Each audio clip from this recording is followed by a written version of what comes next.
Yeah, I think using the platform she has that she's gained with all these followers nationally, but also globally now. Caitlin Clark alone accounts for 25% of all ticket sales, retail sales, and TV ratings, shocking the WNBA. How did one player become such a powerful force? And what does this mean for the development of women's basketball? Her unmatched star power is changing the league's future.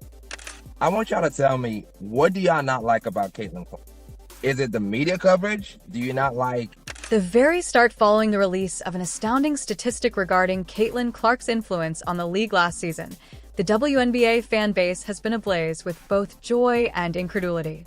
Beyond just her on-court accomplishments, Clark's impact changed the league's narrative, sparked fan interaction, and gave women's basketball previously unheard of attention.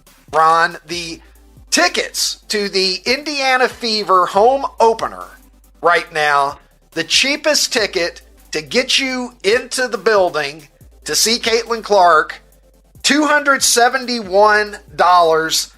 And as the tweet here says, that's more expensive than 29 of the 30 NBA teams' home opener lowest priced ticket. That's pretty impressive. I'm going to give you one more here, Ron, before I get your thoughts.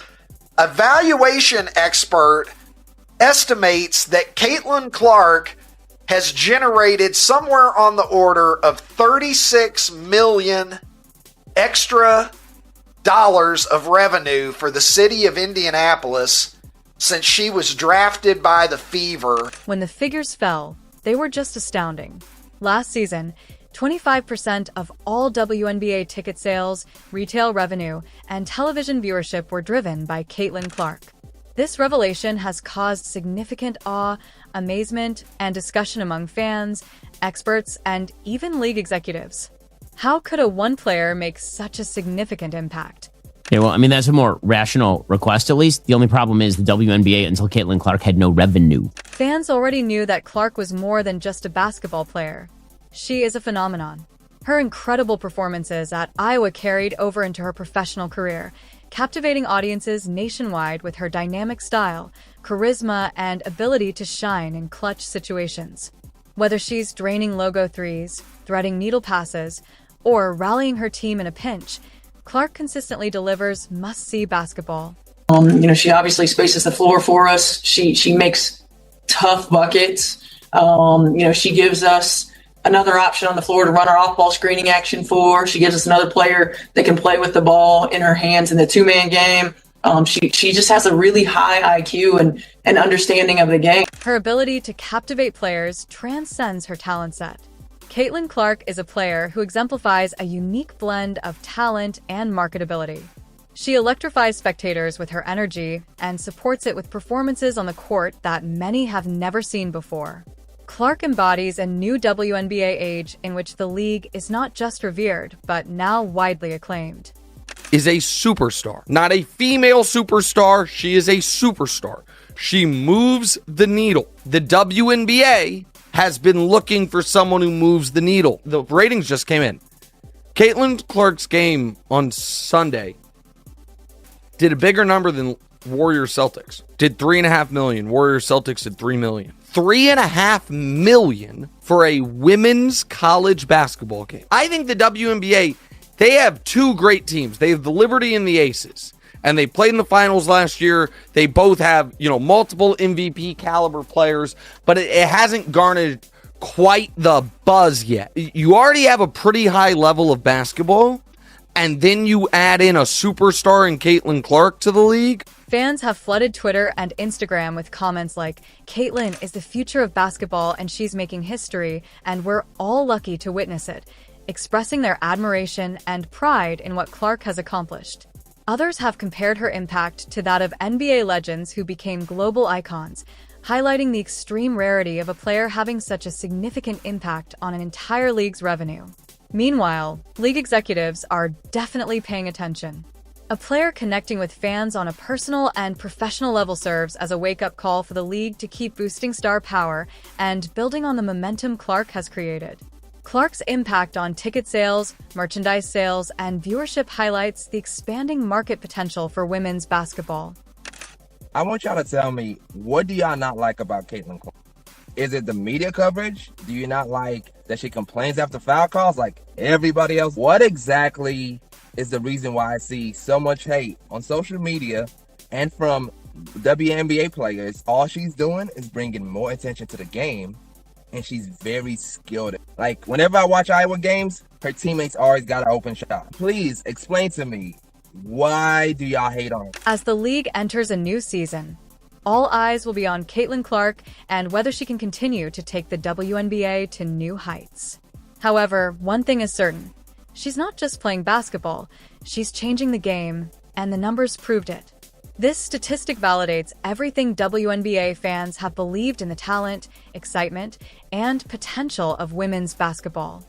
Clark's ability to turn games into events and fans into superfans is a testament to her unique brilliance. The official homepage of the WNBA right now, when they announce the schedule, is a photo of Caitlin Clark, and that's it. It's only Caitlin. It's not any other players. It's not any other teams. The fact that they are seemingly leaning into her finally, at the very off the rip, leaning into her, like having her front and center, this is just something that I don't think that we would have seen last season, and I just think it's great. The WNBA is currently in a frenzy following the shocking revelation that Caitlin Clark alone was responsible for 25% of the league's total ticket sales during the previous season. This revelation has triggered intense discussions among fans, players, and analysts regarding her contribution to the league and whether she merits much more than her current salary of $75,000. Despite Clark's unmatched influence, the figure is comparable to other celebrities like Angel Reese. Unquestionably, Caitlin Clark's captivating performances have the power to entice audiences to arenas and screens. She was the face of women's basketball last season thanks to her ferocious competitive spirit and sharp shooting from beyond the Arkansas. She wasn't just a player, though. She was the catalyst for the league's expansion from sellout audiences to a surge in WNBA apparel sales that included her name and number. Clark's arrival changes everything. Hand pays them bills, baby. I just hope y'all know the WNBA don't pay my bills at all. I don't even think that pays one of my bills. Literally. I'm trying to think of like my rent for where I stay at. I'm gonna do the math real quick. It might cover that. Yeah, it covers that. It definitely covers that. What is my, I don't even know my salary. 74? But the most startling number is that she was in charge of 25% of all WNBA ticket sales. Despite this, fans remain incredulous, with many claiming that her influence merits not only praise but also monetary remuneration. Social media was ablaze with remarks asking how the league could defend paying her the same as everyone else when she is driving the WNBA and Clark is the driving force behind the league's expansion. She deserves to be compensated accordingly. The league's pay cap structure, which restricts what players can make despite their enormous contribution to ticket sales, retail sales, and viewership, is the source of the players' annoyance. Comparisons to Angel Reese, another rising star in women's basketball who makes the same salary, have fueled the fire because Caitlin Clark is bound by a standard contract that pays her $76,000 annually, far less than what fans think she deserves. Fans point out that while Reese is unquestionably talented, her impact on ticket sales and commercials is nothing compared to Clark's.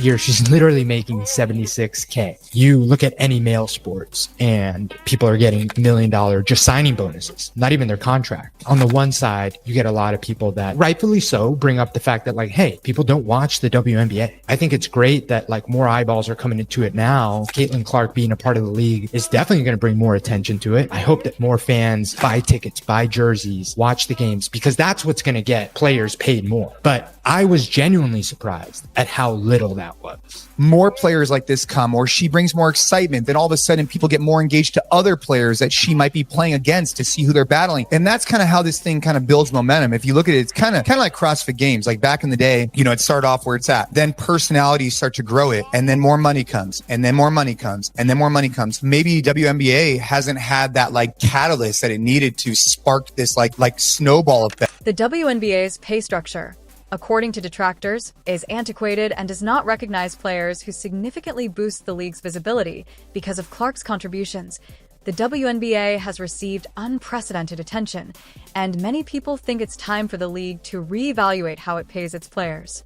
On the other hand, some fans and analysts advise against concentrating only on individual players when talking about league-wide issues. They contend that although Clark is unquestionably a superstar, the NBA's expansion depends on teamwork to support all of its players and clubs. Nevertheless, even these voices agree that Clark's influence is distinct and merits particular attention. Unlike a typical New York Liberty game, the courtside seats for this game cost high four figures, drawing on a par with the NBA. I mean, that is crazy and quite the phenomenon. But then when I started reading about her, the stories that I encountered were all about the contrast between how popular she is. And then we have her starting salary as the WNBA's #1 draft pick, which is going to be $76,535. However, the conversation has also brought attention to the more general problem of women's sports pay gap with their NBA counterparts. Despite demonstrating comparable levels of commitment, skill, and marketability, WNBA players only receive a small portion of the wage. As the noise grows louder, everyone is watching the WNBA to see how the league reacts. Will it find a way to reward players like Clark who propel the league's success, or will the current structure remain unchanged, running the risk of player and fan discontent? Clark's case has turned into a rallying cry for fans calling for systemic changes in how women athletes are valued and compensated. Their 4-year rookie deal coming in at $338,056, with then people quickly comparing that to the NBA, where last year's #1 pick landed a 4-year contract worth $55 million. With people saying the fact that Caitlin's making less than 1% of her male counterpart, that's wild, especially since it can't be overstated what an impact she's had on the sport. This year, the women's NCAA championship game brought in more eyeballs than the men's, averaging nearly 19 million viewers compared to the men at under 15. Even Caitlin Clark cannot deny the extent of her effect, whether it be in terms of ticket sales, viewership, or motivating the next generation of players. For her, the focus is still on her passion for the game and her dedication to excellence on the court. The question now is whether the WNBA will step up and acknowledge the value of its top players for fans. The answer is obvious. Caitlin Clark isn't just making her paycheck, she's earning the league's future. Clark is more than just a player. She's a movement, and movements, as fans argue, deserve to be compensated accordingly.